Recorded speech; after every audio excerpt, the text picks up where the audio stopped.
тұрған кітапты толық бердік және қатесімен бердік. Өйткені мен оны заңды өзгертуге құқым жоқ, хақым жоқ қазақша айтқанда.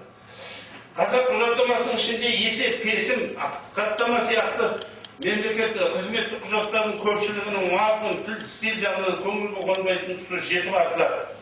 Іс жүргізуге байланысты бір-біріне ұқсас қарапайым құрамдағы жоқ емес.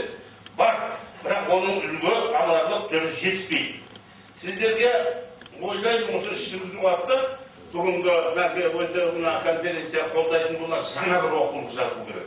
Мен араласам, нағыз шын араласқысы келетін адам болса, оларды аралассын. Мына сіздерге енді ғажапты айтайын.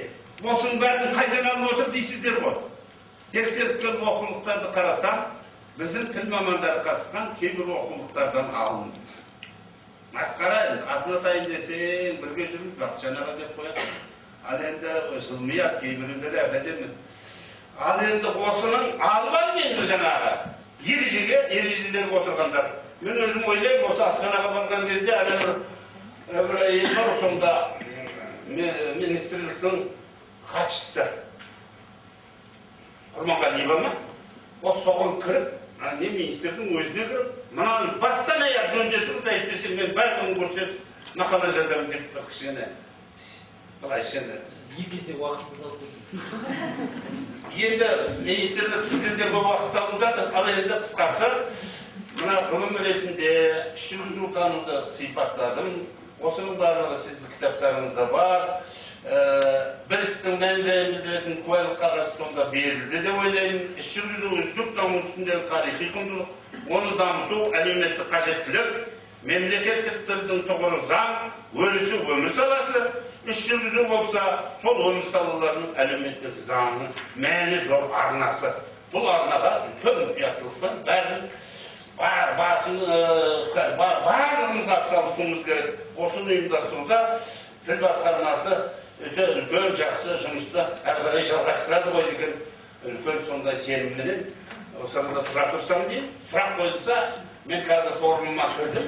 Осы жерде сұраққа да жауап бере кетейін. Мәке, сен басқарып отырсың. Ана кейбір адамды қанағаттандырмай да болуы мүмкін ғой. Сұрақ қойылса, мен қарсы емес. Жазбаша менің орнымды қарайды, білдіре салып, бірге келген дұрыс па қай уақыт.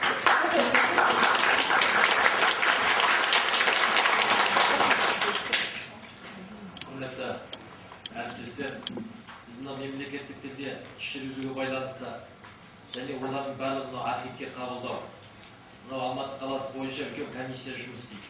Бұл мынау сараптау зерттеу комиссиясы деген, экспертно проверочная комиссия деген. Бұл жылма-жыл осы Алматы қаласында бүкіл мемлекеттік құрылымдардың, заң тұлғалардың барлықтарының құжаттарының барлығын бекітіп береді істер номенклатурасы. Оның өзінің тәртібі бар. Және жойылуға немесе тағысын мынау жиналып қалған құжаттардың барлығын белгілі бір сақтау мерзімдері бар, мұрағаттарда сақталуға тиісті. Оның ішінде бәлен жыл сақталады, оның ішінде ұзақ мерзімге сақталатын, тіптен мәңгі сақталатын құжаттардың тізімі бар. Осылардың барлығы қалай рәсімделу керек, осылардың барлығы қалай. Қысқасы осы бағыттағы жұмыстарымызда қазір осы ненің барысында қазір жұмыс жасайды. Сонымен қатар мемлекеттік тілде жалпы Қазақстандағы қазақ және орыс тілдерінде делопроизводство в Казахстане деген осында басылымның өкілдері отыр. Және қазақ тіліндегі мемлекеттік тілде іс қағаздарын жүргізу деген журналдың өкілдері келіп отыр. Келесі осыған байланысты сөзді біз Нәдірбаева Айгүл Нұрғалиқызына беріп, сол кісінің баяндамасын тыңдасақ.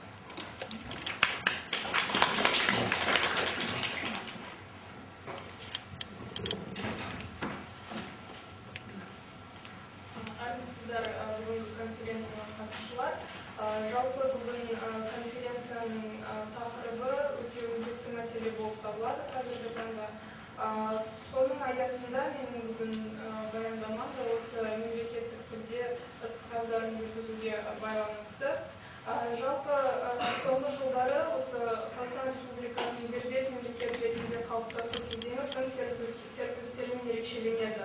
Бұл жалпы еліміздің экономикасынан да, саяси жүйесінен де және де осы мемлекеттік тіліміздің қазақ тілінің дамуынан көрініс табады. Осыдан біраз уақыт бұрын жалпы қазақ тілінің жағдайы былай айтқанда тоқырауға тоқтап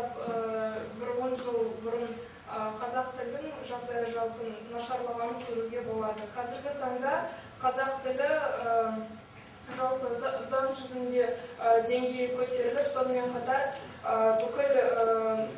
бүкіл экономика саласы болсын, саяси жүйесі болсын, бүкіл салаларда қазақ тілі ең басты біздің мемлекеттік тіліміз болып табылады. Сонымен қатар қазіргі таңда коммерциялық немесе экономикалық, әкімшілік, құқықтық сала болсын, қай жерде де қазақ тілі ол ажырамас бөлік болып табылады.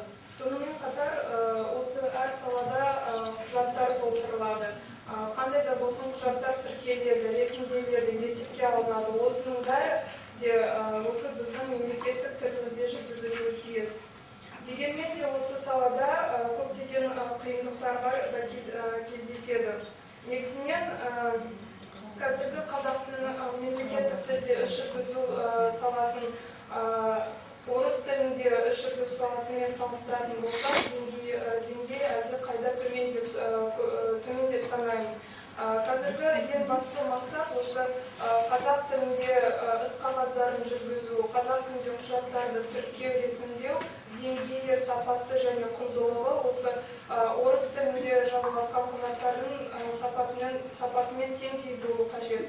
Себебі қазіргі таңда қандай мемлекеттік немесе мемлекеттік емес ұйым болсын, қай жерде іс қағаздарын орыс тілінде үлгісін немесе оның дұрыс жазылуын табу қиындыққа соқпайды. Әр адам кейбір кітаптарды болсын, интернеттен қай жерден болсын, орыс тілінде қазір құжаттарда үлгісін табу қиын емес. Сондықтан қазақ тіліне келгенде көбісі қай жерден дұрыс, қай құжатты қалай ресімдеу керек, қандай заңнамалық базаны қолдану керек, көбісі оны біле бермейді. Сондықтан қазақ тілінде мемлекеттік тілде құжаттарды ресімдеу және де құжаттарды тіркеу, жалпы құжатты жазу қазақ тілінде елге мәлім болу керек, қай жерден көруге болады. Мысалы, біздің журналымызда да осы мәселе айтылады. Сонымен қатар біз өзіміздің тарапымыздан қаншалықты осы қазақ тілінде құжаттарды ресімдеуге және жазуға дұрыс ережелерін лайықты өзіміздің тарапымыздан талқылаймыз осы журналымызда құжаттардың үлгілерін көрсетуге. Сонымен қатар осы мемлекеттік тілде іс қағаздарын жүргізу мәселесін айтқан кезде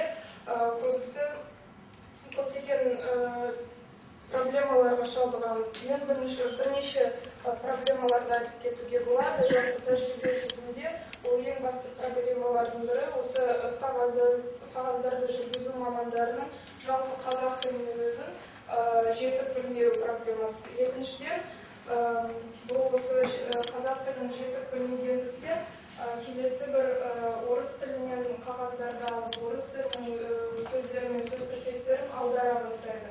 Оны аударған кезде көбісі де дұрыс аударылмайды. Сондықтан мамандардың жалпы қазақ тіліне үйрету тәсілдерін дұрыс меңгеру керек. Сонымен қатар жалпы іс қағаздарын жүргізудегі жалпы ережелерді білмеу, яғни заңдарды дұрыс қолданбау. Сонымен қатар бірнеше осы айтылып кеткен мәселелер бойынша бірнеше ұсыныстарым бар. Жалпы іс қағаздарын мемлекеттік тілде іс қағаздарын жүргізу мәселесін белгілі бір аймақ бойынша аймақтың территориялық ерекшеліктерді ескеру керек. Мысалы, оңтүстік Қазақстан облысында және солтүстік Қазақстан облысын екі жақты салыстыратын болсақ, бұл жақтағы қазақ тілінде мемлекеттік тілде іс жүргізу деңгейі және де әртүрлі болып табылады. Ол жақта мемлекеттік тілде іс жүргізу, мысалы, оңтүстікте онша қиындыққа түспейтін шығар. Солтүстік Қазақстан жағында көбісі білетіндей қазақ тілінде көбісі сөйлей бермейді. Сондықтан олардың қазақ тілі деңгейі қазақ қазақ тілінде іс қағаздарын жүргізу деңгейі төменірек және осындай қиындықтарды туғызады. Сонымен қатар жалпы мамандарды қазақ тілінің жетік білуін дамыту және де қазақ тілін және де мемлекеттік тілде іс қағаздарын жүргізуді оқытқан кезде оқытушылардың екі тілді қатар алып жүретін оқытушылардың оқытуы, яғни мемлекеттік тілді және орыс тілін. Себебі бұндай оқытушылардың тәжірибесімен көрінетіндей нәтижелі деп ойлаймын. Себебі көбісі орыс тілін жетік білетіндіктен оқытушы да орыс тілімен екі тілді қатар жүргізіп, қазақ тілімен мемлекеттік тілді жүргізуді түсіндірген кезде осы екі тілді билингвистердің сабақ жүргізгендері нәтижелі болады деп ойлаймын. Сонымен қатар жалпы оқулықтардың осы салаға арналған оқулықтардың әдістемелік құралдардың сапасын жоғарылату, олардың құндылығын жоғарылату, әсіресе оқулықтардың тәжірибелік жағына көбірек көңіл аудару керек. Яғни тәжірибе жүзінде көрінген құжат, көрінген зат жалпы алғанда тезірек ұғынады. Жалпы сөзімді қорытындылай келе, осы бүгінгі конференцияның тақырыбы өте өзекті және де көптеген ойлар алда айтылады деген сенімдемін. Жалпы осы мәселені шешу жөнінде барлықтар бірге атсалысып, бүкіл ұсыныстар жай ұсыныс ретінде қалмай іс жүзінде асса іске, сонда ғана осы біздің мемлекеттік тілде іс қағаздарын жүргізу деңгейі үлкен, жоғары, сапалы деңгейге көтеріледі деген ойдамын. Назарларыңызға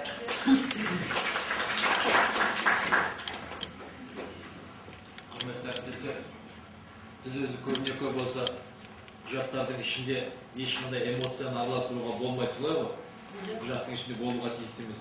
Бүгінгі жиынымыздың да ішінде көбіне-көп осы эмоцияны араластырмаса, яғни нақты мәселеге көбірек жақындау келіп отырса, яғни осы онда отырғанда кісілердің барлықтары да тікелей күнделікті осы құжатпен мемлекеттік тілде іс жүргізумен айналысып отырған мамандар және осы іс жүргізумен тікелей ол. Сондықтан бәрімізге ортақ, бәрімізге пайдалы деген мәселені талқылаған кезде соның төңірегінде ой қозғап және тезис түрінде мүмкіндігі болғанша осы 10 минуттың ішінде бөлген соған ойымызды сыйғызуға тырыссақ. Ал енді келесі сөздің кезегін белгілі ғалым, филология ғылымдарының докторы, профессор Анар Салқынбайға беріледі. Қазақша құжат неге деген. Бастап отырғандарымыз ризашылық сезімімізді білдіреміз. Мамай Хамилұлы, сіз осы үлкен мәселені көтеріп, бүгін қазақ осында біраз жаңашылдығы, жаңашылсын азаматтар отыр деп есептейміз. Осыдан істеп жатқан жұмыстарыңызға сәттілік тілейміз. Мен негізінен бұл теориялық конференция емес, құрметті әріптестер, бұл практикалық конференция. Оның ішінде ол акимат ұйымдастырып отырғаннан кейін меніңше бұл жерде нақты ұсыныстар мен ұсыныстарды айту жөн деп есептедім. Сондықтан бірнеше ұсыныстарды айтқым келеді. Бірінші айтайын дегенім, іс жүргізу құжаттар айта бастағанымызға, жаза бастағанымызға 20 жылдан астам уақыт өтті. Соның біраз жемісі бар. Біз білетіндей бірнеше оқулықтар, бірнеше оқу құралдары жарық көрді. Қаншама электрондық нұсқалары бар. Интернетті ашып қарасаңыз, іс қағаздар жүргізу бойынша шығатын дүниелер аз емес. Сондықтан біз бұл жерде ауыздық ушықпен сүртуден аулақ болуымыз керек. Бірақ енді өздеріңіз жақсы білесіздер, бізде қазір 20-шы жылға дейінгі мемлекеттік тілді 95% халықты сөйлетеміз деп елбасымыздың қол қойған арнайы бағдарламаны алып отырмыз. Ал енді ойланып қарайтын болсақ, сонында 2-3 жылын мінекей алып қойдық. Небәрі 8 жылға жетпейді. 7 жылдай ғана уақытымыз қалды. Осылай жүріп, жаңағы іс жүргізу құжаттарынан шынымен-ақ осы сөз тіркесі дұрыс жазылмаған, осы фонетикалық әрбіріміз мына жерде қатыгездік қапты деп тағы да осылай отыра беретін болсақ, бізге тағы да 20 жыл емес, тағы да 20 жыл керек болатындығына менің шүбәм жоқ. Сондықтан не істеу керек? Мен бір нәрсені айтайын дедім. Құрметті әріптестер, осында бірнеше авторлар отыр. Сол авторлардың бірнешеуін жинап, меніңше осы Алматы деген бұл зиялы қауымның нағыз қайнаған ортасы. Егер осы Алматы қаласының әкімдігі бас болып, мемлекеттік тілде іс жүргізудің стандартын шығаратын болсақ, бізге мен ойлаймын Астана қаласы болып білінеді деп. Мұнда айтайын деп отырғаным, осында мінекей жаңа Бақытжан ағамыз өте жақсы айтып кетті. Бізге ұсынылып жүрген үлгілер бар. Ол үлгілер тағы да өте көп. Байқайсыздар ғой. Қазіргі бізге ұсынылып жүрген іс-қағаздар үлгілері өте көп. Кітап болып шыққаны бар, электрондық нұсқалары бар. Соның авторларды жинаймыз ба? Әлде жаңаша бір авторлардың ұжымын құрамыз ба? Менің ойымша, осы Мамай мырза өзіңіз бас болып, кәдімгідей іс жүргізудің стандартын жасап беретін уақытымыз жетті. Әрі оған тек қана әлгі қазір мода болып кетті ғой.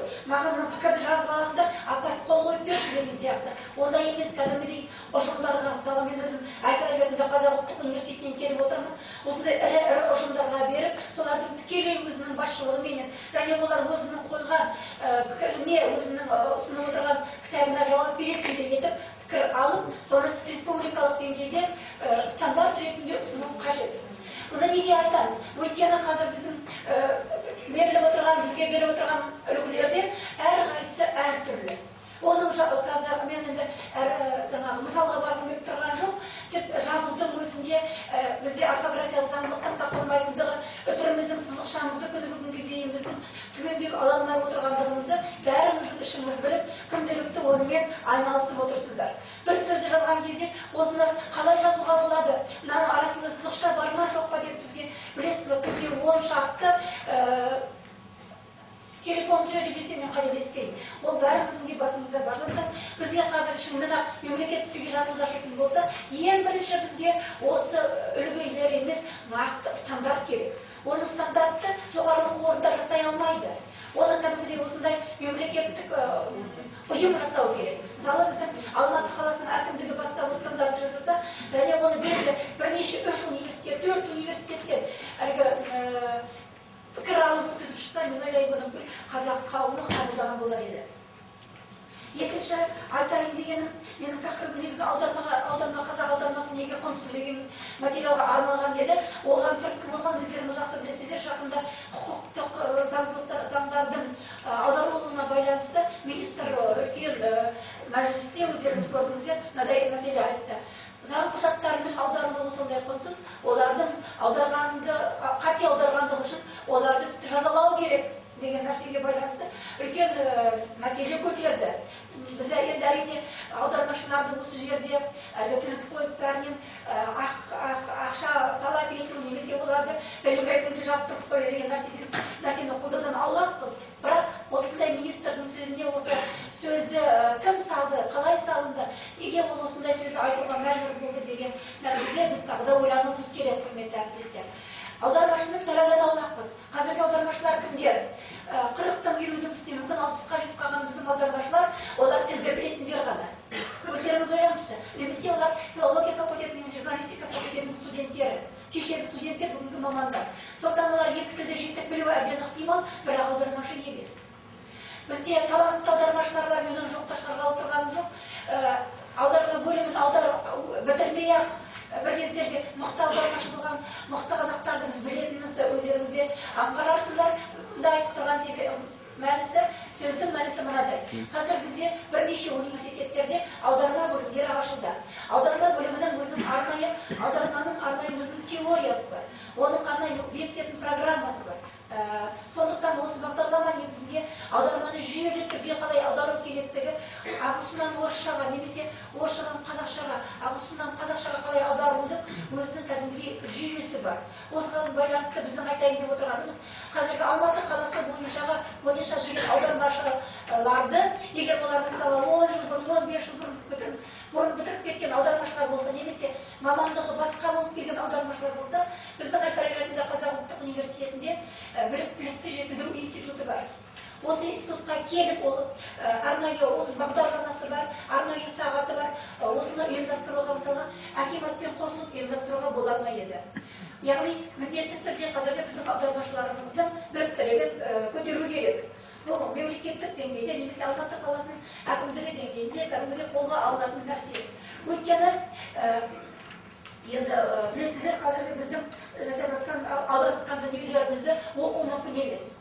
Біздің аудармашыларымыздың аударғанын өздеріңізде көріп жүрсіздер, міндетті түрде алып осы қазақпын, осы қазақша оқиын деп олар қанша осы бір қазақтай білетінін ойлап алып қарасаңыздар да, оның орысша мәтіні болмаса қазақша аудармасын түсіне алмайтындарымызды өздеріңіз де жақсы білесіздер. Біз баяндаушымызды қай жерге қоюымыз керек, бастаушымызды қай жерге қоюымыз керек деп мен тағы да мәтіннен сіздерге мысалы айтқым келіп тұрған жоқ, бірақ оны өзіміз күнде көріп жүрміз, құрметті әріптестер. Үшінші айтайын дегенім тағы да акиматқа қатысты. Меніңше осыны акимат ұйымдастыру керек. Баяғыда кеңес заманында орфографиялық заңдардың ережелері шығарды. Оның арнайы нақты үкіметтің қаулысымен, үкіметтің жаңағы мөрімен басылады. Мен бірінші айтып тұрған жоқпын, бұл әңгіме талай қозғалып жүр, бірақ енді осыны тағы да біз бүгін Алматы қаласының әкімдігіне келіп отырғаннан кейін бір сондай азына салуымыз керек. Шынында неге орфографиялық ережелерді жақсылап бермеске? Жаңа мен қолыма алып отырған Бақытжан ағамның кітабында біршама осындай дүниелер жүрді, бірақ ол кітаптың заңдық деңгейі келмей жеке автордың атымен шыққаннан кейін оны сіз алып барып мінекей осы жерде жазылған деп айтсаңыз, оны ешкім мойындамайды. Одан кәдімгідей, ал енді Алматы қаласының әкімдігі арқылы шығаратын болсақ, орфографиялық ережелердің жиынтығы. Онда кез келген жерге сіз өзіңіздің сөзіңізді мойындата алар едіңіз. Қазір бізде не көп білгіш болып кетті, әріптестер. Бәріміз білгіш болып алдық та, ал енді көшеге шығып жарнаманы тек қана немесе қағазды алсаңыздар, онда жаңа сөзімнің басында айттым. Бас әріп қалай жазылу керек, аты жөні қалай жазылу керек, оның арасында қай жерге нүктеден кейін үтіріп қою керек па, немесе ол жерге қос нүкте ма, әлде сызықша ма деген сұрақтар бізде өте көп. Бізде бірізділік жоқ, құрметті әріптестер. Сонда қазақ қауымы қайда бара жатырмыз деген сұрақтың, және ол заңды сұрақтың туындауы әбден мүмкін, және ол шындыққа жанасады. Сондықтан бұл жерде орфографиялық ережелер кәдімгідей заңды түрде, жүйелі түрде бір жерде жеке автордың емес, шығып және ол таратылуы керек. Тағы да егер осы зиялы қауымның орныққан жері Алматы қаласынан шығатын болса, мен ойлаймын тағы да бұл бір нұр үстіне нұр болған мерекені жасаған қазақтың қауымына 21-ші ғасырдың осындай 20-шы жылдары осындай бір дүние шығыпты деп айтуға боларлықтай бір үлкен іс болған болар еді. Мен бұны Мамай мырза өзіңізге арнап айтқым келеді. Үшінші бір айтайын деген ұсынысым, осы ұсынылып отырған стандарттар мемлекеттік деңгейдегі басылған жаңағы орфографиялық ережелер міндетті түрде ғаламторда шығып тұрса, оны әлгі заңды түрде басылып шыққаннан кейін кез келген мұғалімнен бастап кез келген аудармашы немесе анау жоғарғы оқу орындарында жұртқа қызмет етіп отырған, елге қызмет етіп отырған оқытушылардың қолында осындай заңды құжат болу керек еді. Сосын біз кез келген жерде айтамыз, мінекей мынадай ол міндетті түрде бас әріппен жазылып, одан кейін нүкте қою керек. Одан фамилиясының аты жөнінің аты инициал демейікшілер. Инициалы фамилиядан бұрын тұру керек па, кейін тұру керек па деген мәселе. Білесіздер ғой, қазір үлкен проблема. Қай жерде ол инициалы бұрын тұру керек, қай жерде кейін тұру керек деген. Сонда сіз айтасыз, мінекей Алматы қаласының әкімдігі шығарған бұл тап бастырмайтын құжат деген сияқты мәселе болған болар еді. Айтайын деген тағы да бір үлкен бұл мәселе заң құжаттарының аударылу мәселесі. Бұл бізге дәл осы отырған азаматтарға ешқандай да қатысы жоқ, бірақ бұл мәселе өте үлкен негіздеуді, жүйелеуді қажет етеді. Сондықтан соны аударып отырған аудармашыларды тағы да қайталап айтып жатырмын, міндетті түрде қайтадан білімін жетілдіру қажет деп есептейміз, құрметті әріптестер. Бүгінгі біздің сіздерге айтайын дегеніміз осы. Қанша артық сөйлеп жіберді, айтып қойсаңыз, менен қалмасын. Жалпы құрметті әріптестер, осы бірікке түсіру деген мәселемен біз өзі айналысып жатқанымызға біраз болды. 12 сала бойынша, мысалы көрсетейін, мынау кітаптарды біраздарыңызда болу керек. 12 сала бойынша барлық іс құжаттарының үлгілерін алып, біз осыларды жасаттық бір кезде. Мысалы, жергілікті атқарушы органдардікі болатын болса, санэпидстанция, медицина саласы бойынша, мынау экология саласы бойынша, құрылыс, архитектура, соның 12 саласы бойынша әрқайсысын электронды нұсқалармен кітап етіп басып шығарып